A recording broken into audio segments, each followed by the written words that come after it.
Bismillahirrahmanirrahim. Qala musannifu rahimahullah ta'ala wa nafa'ana wa iyyakum ulumahu wa nasallallahu min barakati ulumihi. Faslun al-udhiyatu sunnatun. Fasal pembahasan tentang sembelihan kurban yang mana hukumnya adalah sunnah. Kita masih ada 2 kali minggu, hari Ahad sebelum perayaan hari Idul Adha, hari ini dan nanti tanggal 16. Saya sengaja akan berpindah langsung topik kajian pada pagi hari ini langsung mengenai kurban. 2 minggu sebelumnya kita bahas tentang fadilatu Dzulhijjah, fadilah bulan Dzulhijjah dan puasa di dalamnya, mau puasa 9 hari, 2 hari atau 1 hari. Kita sudah dapatkan pesannya dan kita pindah ke tema tentang udhiyah atau berkurban. Al-udhiyatu sunnatun. Al-udhiyatu bitasdidil ya huwa ma yudhbahu minan ma yudhbahu minan na'am taqarruban ila Allah yaumul 'id wa ayyamut tasyrik. Menyembelih kurban atau berkurban, yang disebut berkurban adalah menyembelih dari binatang ternak sebagai bagian dari rasa syukur dalam rangka taqarruban ilallah, mendekatkan diri kepada Allah. Yaumul 'id, di hari Aid, di tanggal 10, wa ayyamut tasyrik 11, 12, 13.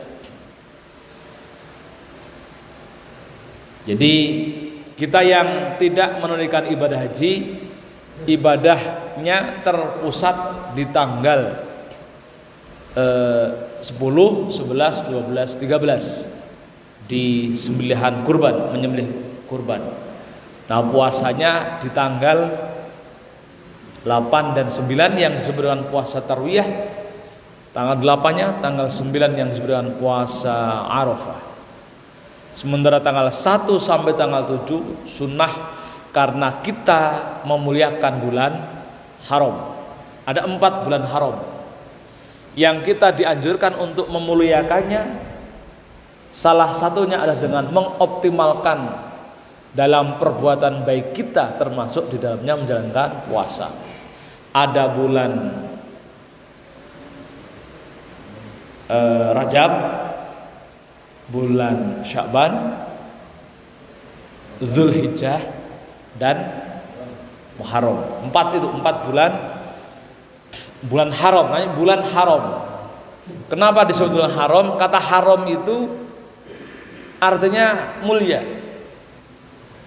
Dulu di bulan-bulan haram di masa Rasul itu haram perang. Kenapa? Dalam rangka memuliakan bulan haram. Maka haram perang. Pokoknya kalau bulan Sya'ban, bulan Rajab, bulan Dzulhijjah dan Muharram itu haram perang, berhenti. Itu sudah mungkin warisan turun temurun begitu.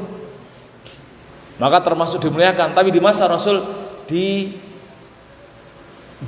dalilnya kenapa bulan itu diharamkan.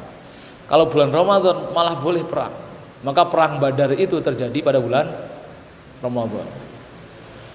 Kan Ramadan itu untuk umat Islam saja, tapi yang lainnya itu untuk semua umat agama. Misalkan bulan Muharram sampai kemudian berpuasa di dalamnya.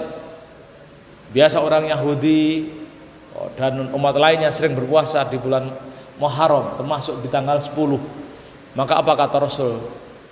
Umatku lebih berhak untuk memuliakannya. Kalau umat Yahudi bilang, oh ini karena bulannya Nabi Musa. Nah, Rasul mengatakan, kalau Rasul mengatakan umatku lebih berhak merayakannya karena juga memiliki nabi selain aku dan juga Nabi Musa. Nah, jadi masuk bulan haram. Nah, kita disunatkan untuk memuliakannya, salah satunya dengan berpuasa.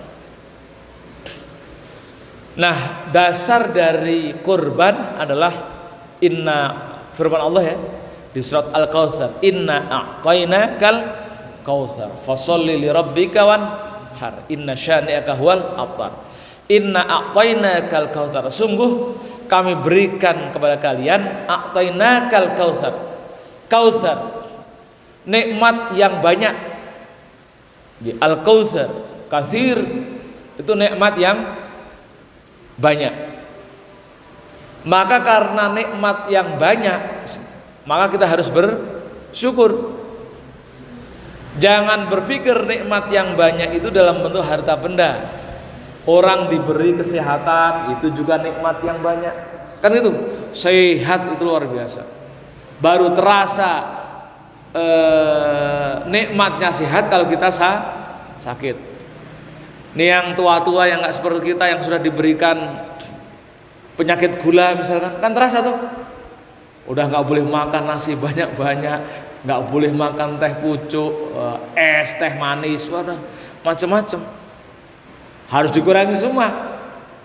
Tapi nikmat kita yang diberikan kepada kita masih banyak itu, walaupun sudah dikurangi. Orang yang punya stroke nggak boleh makan ikan asin. Yang punya darah tinggi kan kalau makan ikan asin, coba nikmat yang mana yang harus didustakan? Ikan asin itu nggak bisa ditinggalkan bagi sebagian masyarakat kita karena saking nikmatnya, walaupun asin-asin. Tapi walaupun sudah tidak boleh makan ikan asin, tetap nikmatnya masih banyak. Kan begitu?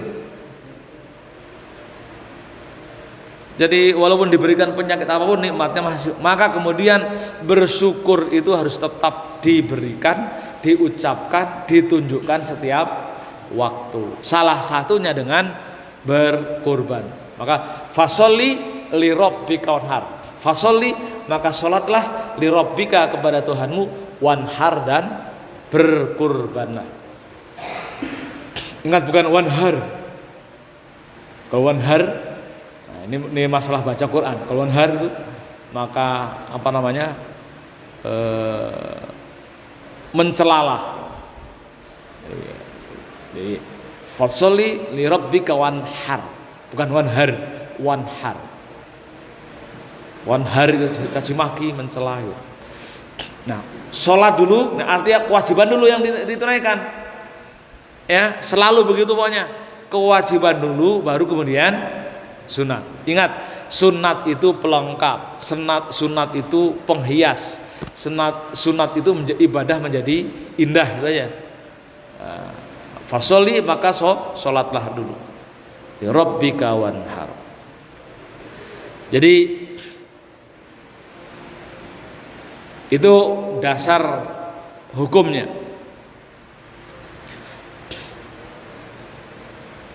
Didasarkan pada ayat ini wahya sunnatun muakkadatun, hukumnya sunnah muakkad, wa syiarun dhahirun, menjadi syiar yang nyata.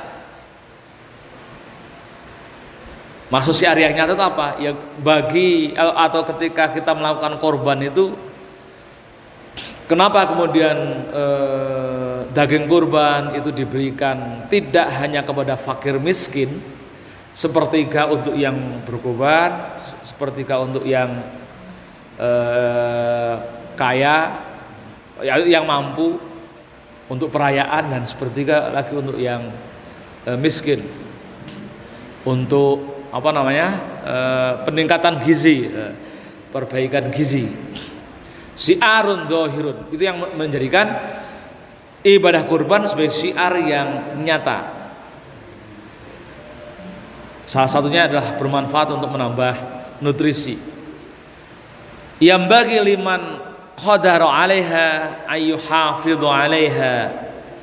Jadi yang mampu untuk berkorban, maka dianjurkan untuk menjaganya atau menunaikannya.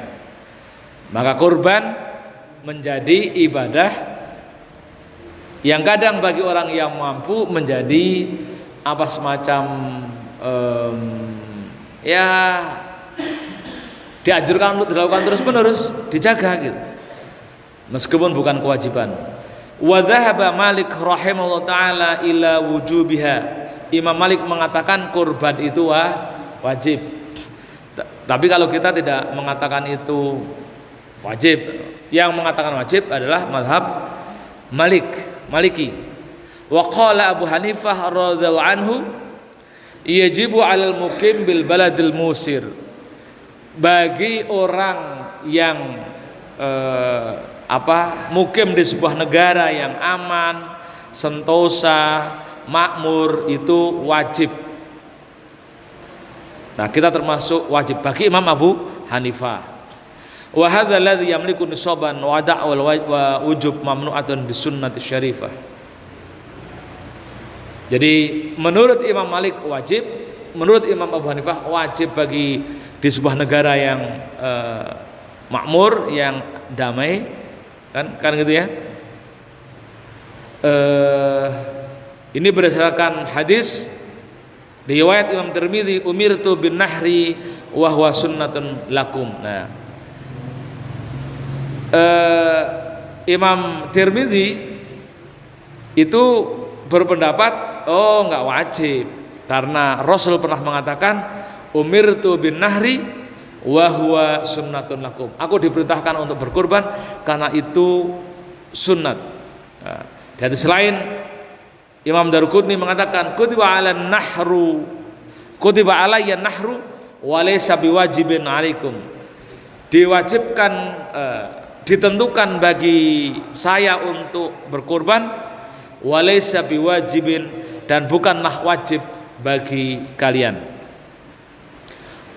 Ini yang kemudian dijadikan dalil di madhab Syafi'i bahwasanya kurban itu adalah sunnah. Kurban itulah sunnah.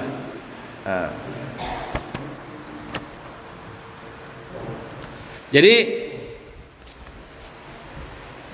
lalu bagaimana kemudian ketika kita sebagai orang yang akan berkorban sejak tanggal 1 ditentukan, diingatkan, idza ra'aitum hilal dzulhijjah wa arada ahadukum ayyudhhiya falyumsik an sya'rihi wa adfarihi.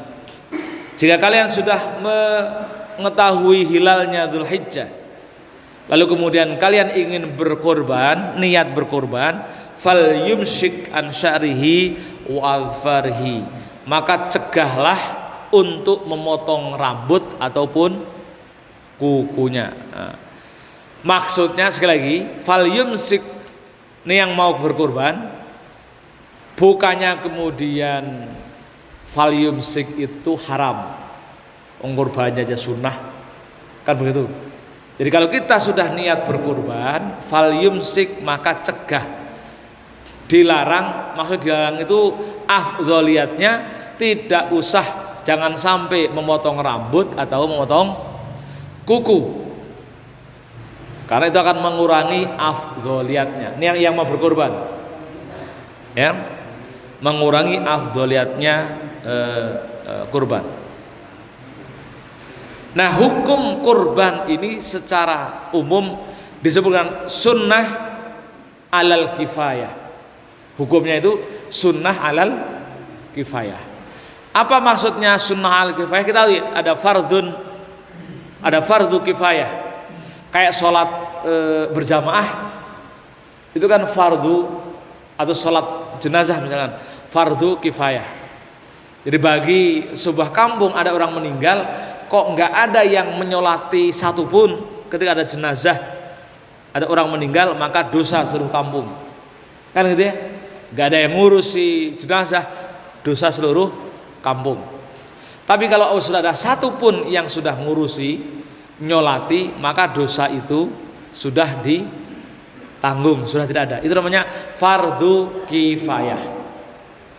Nah, sunnah ala kifayah begitu juga, tapi tidak sekampung hitungannya. Sunnatun al kifayah maksudnya adalah sunnah, artinya sudah jatuh kesunnatannya, tidak perlu melaksanakan lagi kalau satu keluarga itu sudah berkurban. Hukum dasarnya begitu. Jadi misalkan Pak RW kurban tahun ini, maka sekeluarga sudah, walaupun cuma satu, maka sekeluarga sudah jatuh, sudah gugur untuk berkurban. Ya, jadi kalau sudah berkurban, sudah jatuh, sudah gugur untuk berkurban. Itu namanya sunnah kifayah. Maka cukup satu keluarga satu. Nah, pertanyaannya kemudian,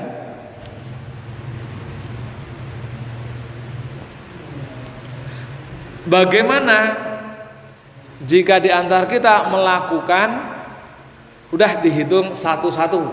Karena di keluarga ada 7, maka kemudian beli kambing 7, bapaknya 1, ibunya 1, anaknya 5, ya 1, jadi 7, atau nyembelih sapi sajalah karena biar 7. Nah, misalkan begitu. Bagaimana hukumnya? Nah, dalam hukum berbuat baik, hukum berbuat sedekah, itu selalu hukumnya minimalis ya. Jadi kalau misalkan kita bersedekah dengan berkurban, satu untuk keluarga itu minimal. Tapi kalau kemudian dihitung satu orang menjadi satu, lebih baik, kan gitu ya. Satu orang ada 7, ya beli 7 kambing atau sapi, lebih baik. Sama dengan kalau misalkan bahkan di ibadah wajib ya, seperti zakat fitrah. Zakat fitrah itu ukuran fitrahnya kalau untuk beras minimal 2,5 kilo, atau ada yang berkata 2,8, itu minimal. Bagaimana kalau kita masukkan fitrah 5 kilo? Boleh, malah lebih baik. Jadi ibadah yang seperti ini, apalagi ini juga punya imbas yang positif terhadap orang lain, maka melakukan ibadah secara minimal itu sudah menggugurkan kesunatannya. Kalau kemudian kita berlebih, itu lebih baik ya. Jadi silahkan mau kurban, saya sudah kurban, sudah tahun kemarin sudah, tahun ini mau lagi, boleh. Tahun depan lagi, boleh. Bahkan semuanya lagi, boleh. Selama kita memiliki kemampuan. Tapi prinsip dasarnya, kita kalau berkorban kalau baru pertama kali ya, niatkan untuk semuanya. Nah, bagaimana yang tidak mampu? Yang tidak mampu itu sudah dikurbankan oleh Rasulullah sallallahu alaihi wasallam. Yang tidak mampu nggak usah maksain, karena ini juga memang sunnah.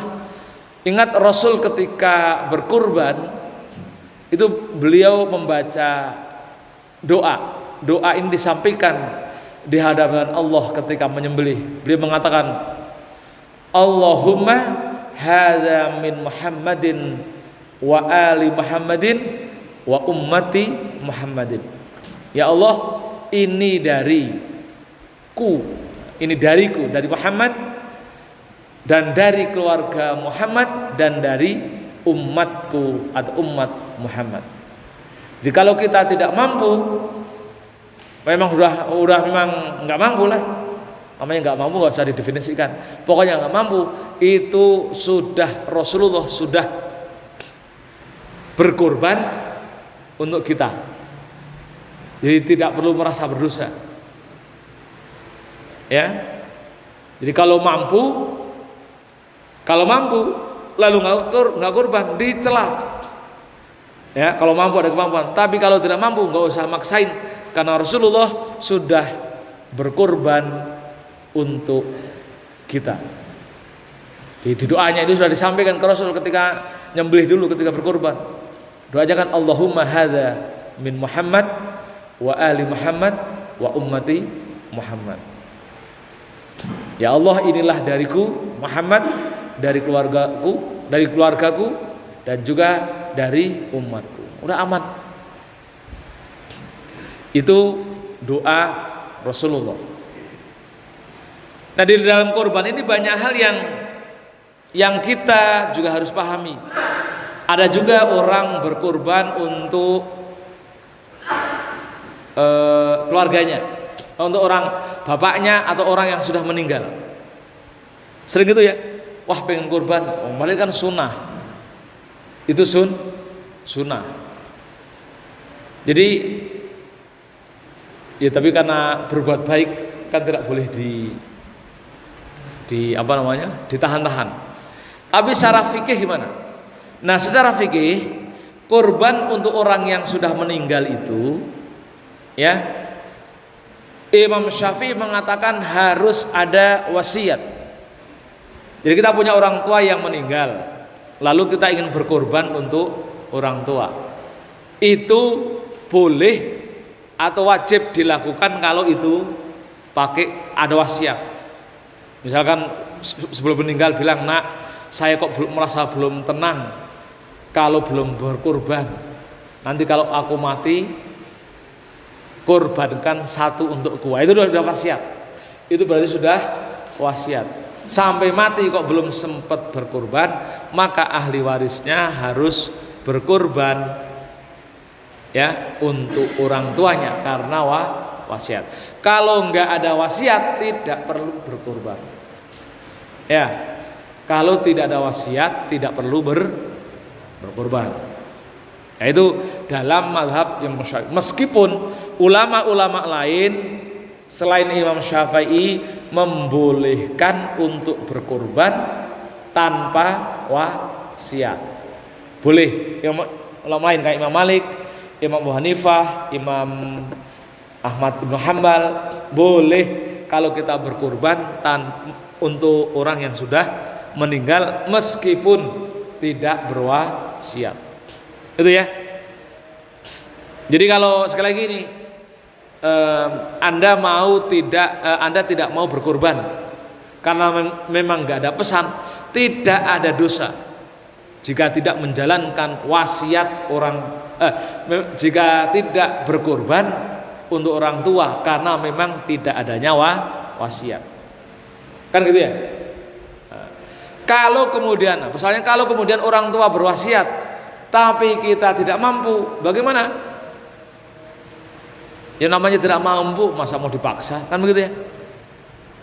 Enggak wajib, namanya tidak mampu. Kan gitu. Jadi kalau kita tidak mampu ya tidak wajib. Jadi tapi kalau misalkan orang tua meninggal lalu dia berwasiat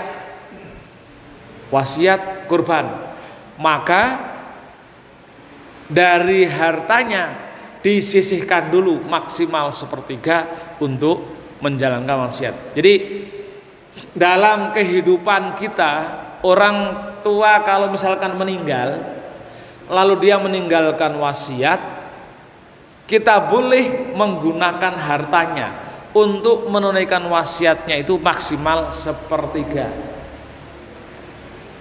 Maksimal 1/3. Misalkan begini, ada kan misalkan orang tua saking gendeknya sama anak-anaknya, mungkin di bawah sampai mati, pokoknya untuk anak saya enggak sah dikasih warisan. Misalkan begitu ya. Lalu udah semuanya dikasihkan ke masjid, misalkan begitu. Nah, wasiat itu hanya boleh dilaksanakan maksimal 1/3. 2/3-nya diberikan ke yang berhak, terutama di anak-anaknya. Walaupun wasiatnya tidak boleh diberikan. Itu di Islam itu begitu. Wasiat atau punya harta dan punya anak, saya minta diwakafkan atau saya berwasiat dizakatkan atau apalah untuk masjid, untuk kurban, untuk ini, ternyata banyak wasiatnya. Nah, kalau wasiat itu bukan sebuah kewajiban seperti hutang misalkan, maka itu hanya maksimal boleh 1/3. Tapi kalau untuk hutang wajib ya, wajib dibayarkan dulu. Baru sisanya ada wasiat lagi yang belum dilaksanakan, boleh dipergunakan maksimal 1/3. Itu wasiat.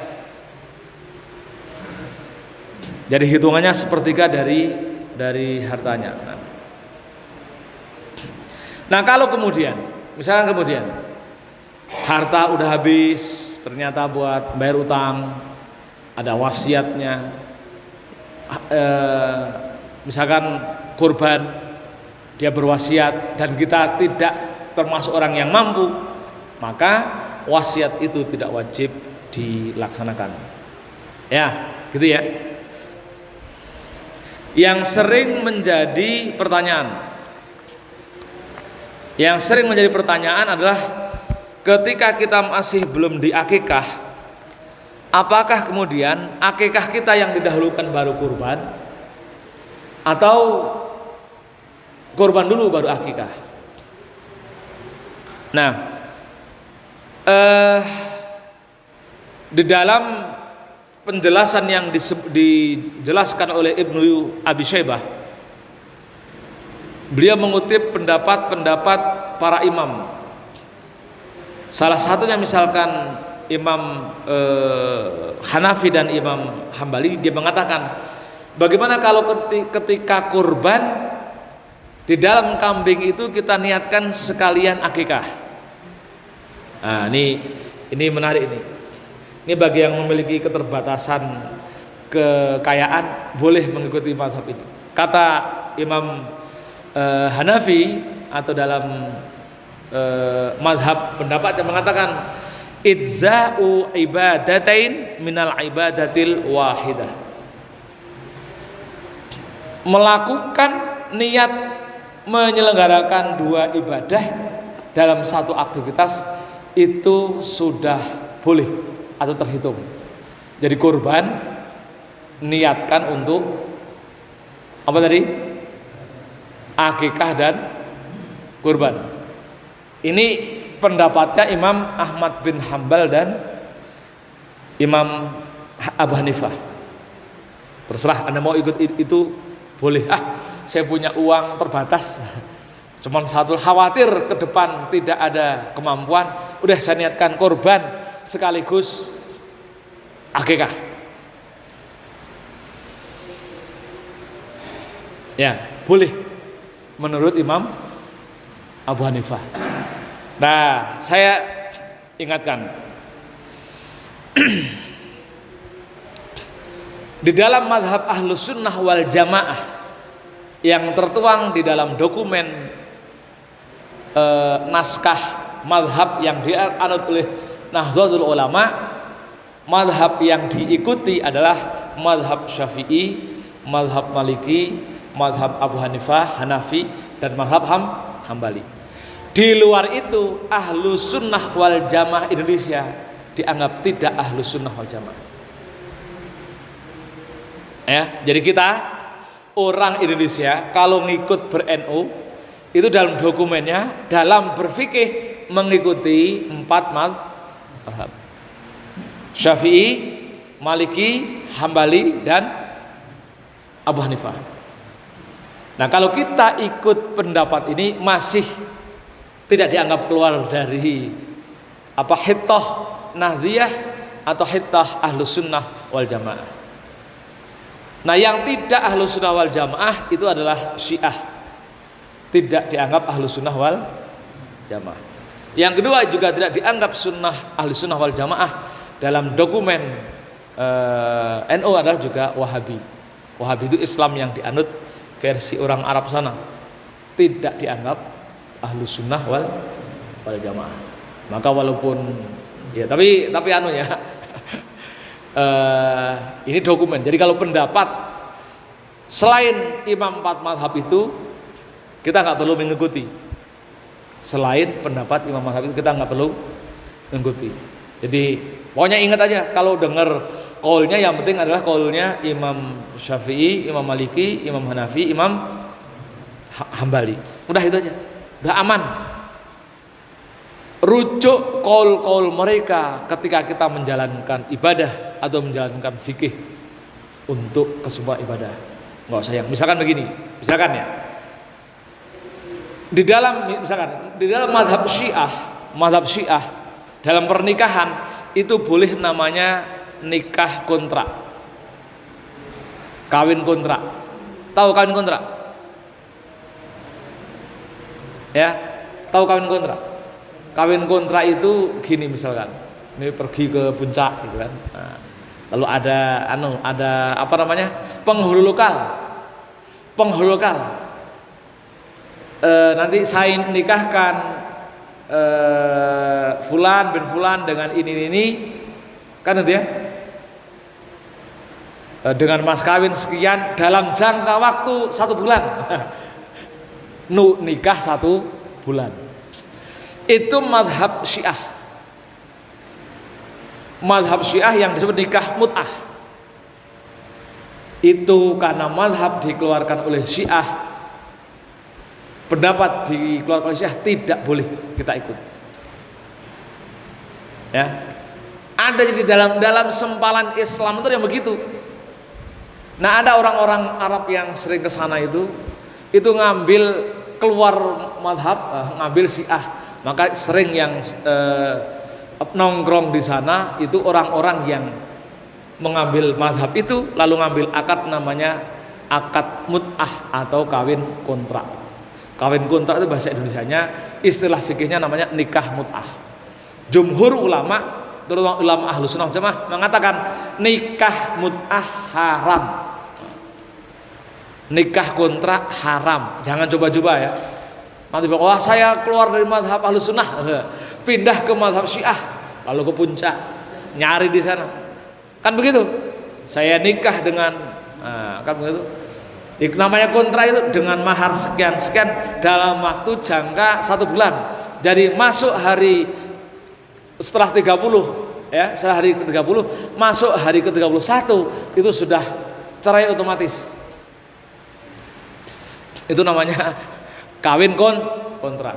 Nah, jadi saya ingatkan itu. Jadi di sini kita kalau misalkan dalam berkorban mengambil mazhab, misalkan karena biar hemat ngambil mazhab Imam Ahmad bin Hambal atau mazhab Abu Hanifah, niat korban di dalamnya akikah boleh. Gitu ya. Tapi kalau Anda fanatik, kita fanatik dengan mazhab Malik, dengan mazhab Syafi'i, ya, Imam Syafi'i mengatakan di dalam ini juga dituangkan dalam kitab muridnya Ibnu Hajar Al-Haytami di dalam kitab Fatwa Al-Fiqih Al-Kabir, Fatwa Fikih. Dia mengatakan akikah itu adalah fidaun nafs. Akikah itu adalah fidaun nafs, tebusan jiwa orang per orang yang sifatnya individual. Karena tebusan maka harus terpisah. Maka dahulukan akikah. Itu ya. Dahulukan akikah. Jadi orang tua punya uang, ada akikah anaknya, ada kurban, dahulukan akikah. Pertanyaannya kalau kita yang mau berkorban, nah kalau gitu pertanyaannya kita yang mau berkorban, kita rupanya menurut riwayat belum diakikahi. Tanya sama sudah diakui belum? Belum rupanya. Bapaknya keburu meninggal. Mana yang lebih dahulukan? Nah ingat, akikahnya kita itu adalah menjadi tugas dan kewajiban orang tua, meskipun akikah itu hukumnya sunat, kan gitu ya. Lalu kemudian kita punya kemampuan itu untuk kurban. Nah, tinggal kalau secara hukum fikihnya lebih baik dahulukan kurban, kan gitu ya. Lebih baik dahulukan kurban, kemudian akikah untuk dirinya sendiri. Nah, tapi ini persoalan bakti sama orang tua. Kita ingin mengganti, biar orang tua bebannya tidak terbebani karena masih hutang akikah. Nah kalau saya dengan pertimbangan kemanusiaan, ya, kita dahulukan akikah. Ini pertimbangan kemanusiaan. Kemanusiaan artinya kita ingin membantu orang tua biar tidak terbebani kewajiban akikah. Lalu kita akikah untuk diri kita. Kan gitu ya? Nah, itu. Jadi ini yang kemudian satu sisi secara fikih itu kita sudah nggak ada kewajiban untuk mengakikah diri kita, tidak ada kewajiban. Kan itu lebih didahulukan itu. Tapi kemudian ada juga yang menarik yang perlu diperhatikan ketika Imam Abu Dawud itu menjelaskan ketika ada sebuah hadis yang mengatakan kullu ghulami rohinatun, setiap anak ghulam itu anak. Jadi di dalam bahasa Arab itu ada ghulam, ada ibnun, dan ada walad. Ghulam, ibnun atau bintun, dan walad. Kalau walad itu anak, definisinya bisa anak biologis, bisa anak non biologis. Yang penting ikatan kekeluargaan itu terjalin, tercipta karena produk kasih sayang, maka itu walad. Kita ngangkat anak angkat, itu bisa disebut walad. Kita ngangkat murid, itu juga disebut walad. Anak biologis, anak tidak biologis, tapi produk kasih sayang. Maka jika kita terkendala belum diberikan keturunan, biar untuk menjaga jariahnya mengalir dari anak itu boleh, itu akan tetap mengalir kalau kita punya anak produk kasih sayang.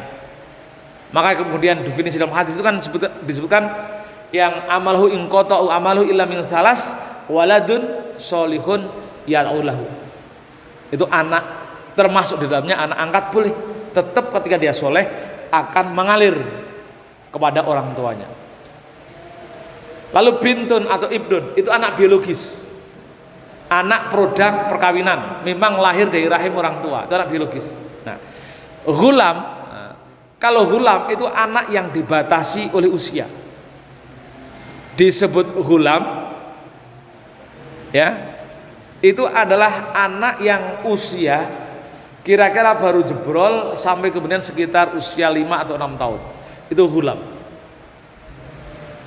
Maka kemudian anak itu menjadi rohinah. Kullu ghulamin rohinatun biaqiqihi. Setiap anak itu tergadai sebelum dia melakukan akikah. Maka kemudian dia dianjurkan di akikah tudbahu yauma sabihi wa yuhlaku wa yusamma. Disembelih kan akikahnya di hari ke-7, kemudian dicukur, kemudian diberi nama. Ini kan kalau kita sudah tua, udah bangkotan, itu sudah tidak yuhlaku, tidak yusama. Masa karena akikah langsung sambil akikah dipotong rambutnya, tinggal naruh kepalanya kan begitu? Kan enggak. Karena kita sudah bukan ghulam. Nah, dari sinilah juga yang menjadikan dasar akikah itu seperti tadi di dalam mazhab Abu Hanifah itu seperti sholat sunat tahiyatul masjid. Sholat sunat tahiyatul masjid itu kita boleh lakukan secara mandiri, masuk masjid sholat sunat 2 rakaat, boleh. Boleh juga tidak sendiri, tapi langsung misalkan ini subuh langsung sholat sunat fajar. Di dalamnya ketika sholat sunat fajar, di dalamnya sudah masuk sholat sunat tahiyatul masjid, gitu ya. Itu kayak gitu anunya. Jadi akikah itu dengan kurban, dengan hadis ini lewat dari ketentuan yang diinformasi di hadis itu sudah tidak wajib, sudah nggak perlu lagi. Nah, kan gitu. Sudah tidak perlu lagi, tapi kemudian bisa disatukan ketika tadi kurban misalkan. Kurban niat akikah. Udah di dalamnya sudah gugur, kira-kira begitu akikahnya.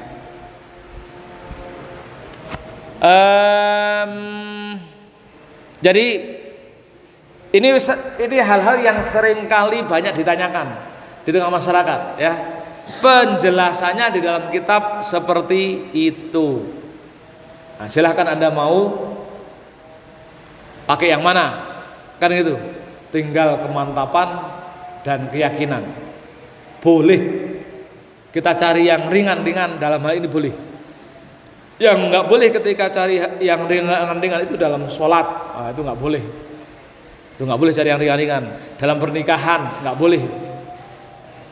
Di imam mazhab itu, misalkan ada yang membolehkan nikah tanpa saksi, tanpa wali, kan itu ya, itu Imam Malik. Ada yang membolehkan nikah tanpa saksi, itu Imam Abu Hanifah. Kan gitu. Nah, nanti kita ambil semua pendapatnya satu-satu. Ya, kalau Imam Syafi'i tanpa ilan, tanpa diumumkan. Imam tiga mazhab diambil semuanya. Nikah tanpa wali, nikah tanpa saksi, tanpa diumumkan. Udah berdua saja. Di kamar, saya nikahkan diri saya sendiri dengan Anda. Itu namanya mengambil yang mudah-mudah dalam fikih. Itu haram. Kan gitu. Jadi dalam fikih itu pendapatnya macam-macam. Ulama tiga itu juga tidak seragam. Imam Syafi'i boleh nikah tanpa diumumkan. Imam Malik boleh nikah tanpa wali. Imam Abu Hanifah boleh nikah tanpa saksi. Wah, nanti kita beristihad ambil semuanya. Nggak usah pakai wali, nggak usah pakai saksi, nggak usah diumumkan. Kan di kamar berdua saja. Kan gitu. Itu namanya talfik. Jumhur ulama sepakat talfik haram. Itu pernah dulu guncang di tahun berapa ya, 90-an ya. Itu ada ulama yang melakukan begitu. Ulama yang melakukan begitu. Karena memang ada juga yang membolehkan, ada juga. Tapi jangan diikuti, bahaya itu. Yang kayak itu jangan diikuti. Kita ikut yang jumhur aja, haram. Bahaya kalau Anda mengikuti.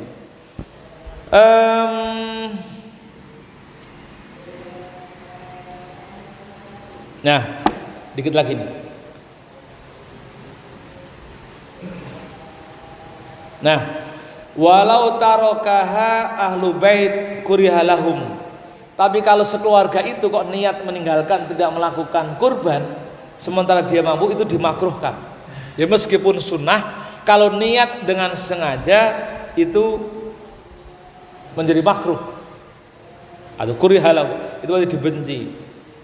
Wal mukhatab biha al-hurrul qadir wa qala al-Mawardi wal imam ayudhiya anil muslimin min baitil mal. Kalau ada orang yang begitu gitu, itu menurut Imam Mawardi sebagai seorang pakar politik Islam mengatakan bagi tokoh atau imam tersebut dianjurkan untuk mengorbankan, berkorban yang diambil dari Baitul Mal. Ya, jadi ini solusi-solusi ulama. Jadi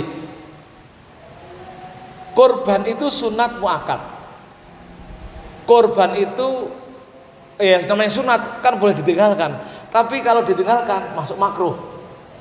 Sampai kemudian pimpinan politik harus turun tangan. Akan gitu. Diambil dari Baitul Mal. Tapi ini sering tidak diambil. Sering tidak diambil. Tapi kita tentunya bangga ya. Misalkan gini, kita sering melihat kadang kementerian misalkan. Kementerian itu mesti ketika korban uang dari anggaran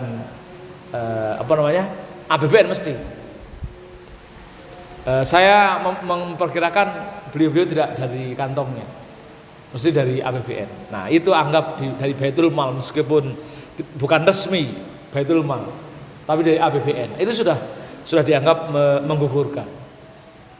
Jadi barangkali itu yang bisa kita kaji di pagi hari ini tentang status hukum kurban dan bagaimana hal-hal yang itu selalu melekat berkaitan dengan isu-isu kurban, mengenai kurban untuk orang yang sudah meninggal, kurban dan akikah, lalu kemudian kapan yang paling tepat untuk melakukan akikah dan sebagainya. Wallahu a'lam bishawab. Kurang lebihnya mohon maaf. Assalamualaikum warahmatullahi wabarakatuh. Ada yang mau ditanyakan? Ya. Akikah kan kambing ya. Maka maksudnya di situ kambing. Jadi misalkan wah ini akikah sekalian tapi akikah sapi, ya nggak berlaku. Karena akikah hitungannya kan kabshen, 2 kambing atau 1 ekor kambing. Dalam hadisnya yang diceritakan jadi kalau misalkan kita niat akikah ya lalu ke sapi, ya enggak masuk itu, karena beda gitu ya. Jadi kalau ini yang belum akikah kok sapi, tetap harus pakai kambing, ketentuannya kan ukurannya kambing. Yang kedua, mengenai karena laki-laki itu akikahnya itu 2 ekor kambing, lalu kemudian ketika kurban beli 2 ekor kambing, satunya akikah lalu satunya kurban, misalnya begitu ya, satunya akikah, satunya kurban. Gimana? Begini, pertama di akikah dulu ya. Akikah itu meskipun dalam hadis disebutkan untuk laki-laki 2 ekor kambing, 1 pun sudah gugur, ya, 1 pun sudah gugur, nggak harus 2, 1 itu sudah gugur, sudah tertunaikan,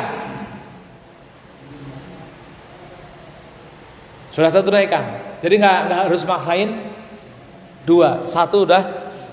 Jadi kalau misalkan ada dua ekor kambing pas musim kurban, lalu kemudian Anda sembelih, 1 untuk akikah, 1 untuk kurban, sudah sah ya.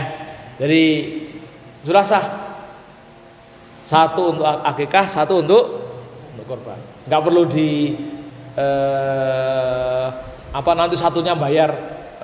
Tapi kalau misalkan wah 1 kurang mantap, mau 2, tetap 2 boleh, lebih afdol, karena itu adalah maksimal, adalah maksimal ya. Jadi Rasul itu ketika mengakikahi Hasan Husain, beliau hanya dengan 1 ekor kambing,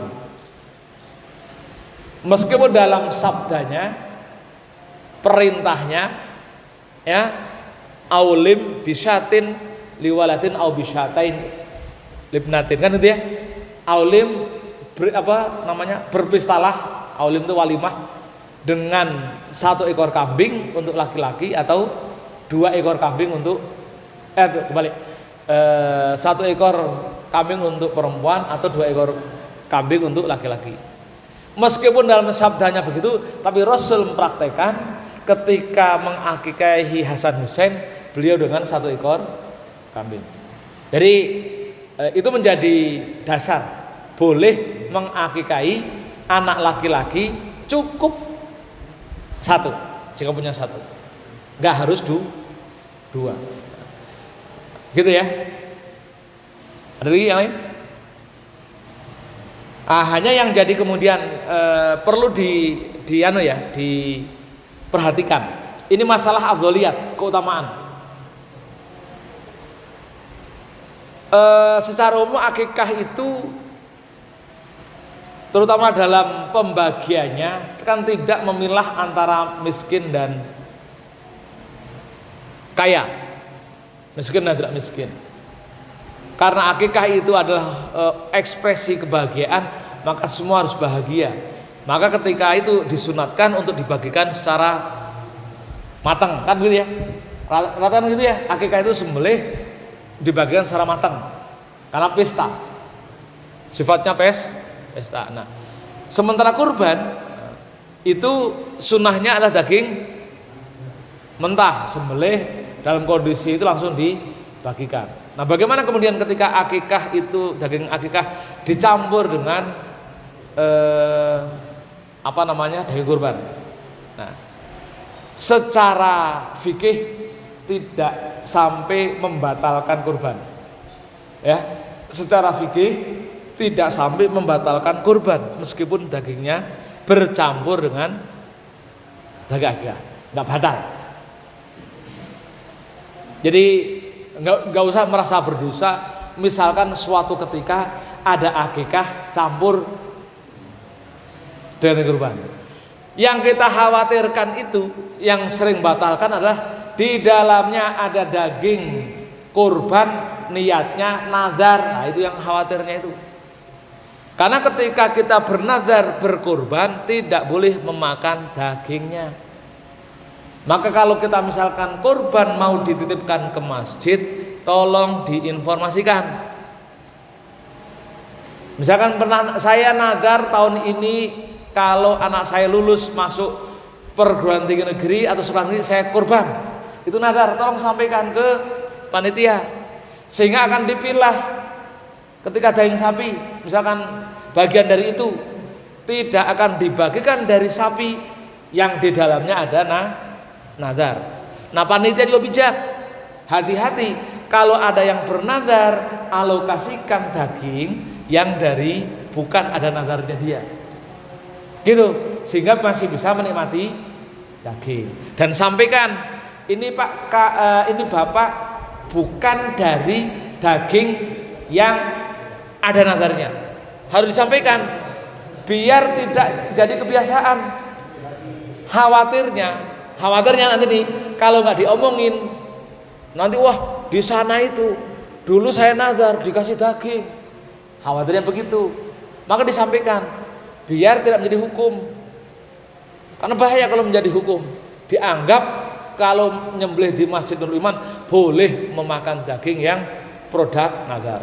Nah, sampaikan, ini Pak, ini daging kita alokasikan bagiannya dari binatang yang tidak ada nazar. Karena kalau misalkan yang berkorban menyampaikan daging nazarnya lalu diberikan ke yang berkorban dimakan, maka batal korbannya. Kan begitu. Jadi sembelihan biasa, sedekah biasa. Kan gitu ya. Itu pentingnya kejujuran. Sampaikan ke ini, nazar apa enggak? Nah, salah satu yang juga masuk dalam kategori nazar meskipun tanpa diucapkan dengan lisan adalah ketika kurban model tabungan. Itu dianggap disamakan dengan nazar. Maka kalau ada kurban produk tabungan, kalau kita pengen ihtiyatnya, nanti sampaikan siapa yang kurban produk tabungan atau arisan. Kan itu bahasanya kan tabungan itu kan jika saya lunas maka saya akan itu kan sama dengan nazar. Jika saya memenuhi syarat itu kan gitu. Itu tapi kalau ada juga yang ini saya ketemu dengan kiai paman diskusi itu. Ada mengatakan selama tidak sampai terucap maka itu tidak masuk dalam nazar. Selama tidak sampai terucap saya nazar, itu nggak masuk nazar. Walaupun di batin bilang saya nazar, walaupun di batin nggak sampai ke lisan. Selama belum tersampaikan ke orang lain, selama belum terucap ke orang lain, maka tidak termasuk nazar. Mau ikut yang mana? Wah, banyak kaul itu, tenang. Tapi bagi kita sekali lagi juga menjadi catatan, kaul itu harus disandarkan pada orang, nggak boleh pada perasaan. Tetap harus disandarkan pada kaulnya para imam. Nggak boleh mengambil keputusan, saya perasaan saya baiknya ini bukan nazar kok, nggak boleh. Pakai perasaan itu nggak boleh. Tetap harus merujuk pada kaul-kaulnya para ulama.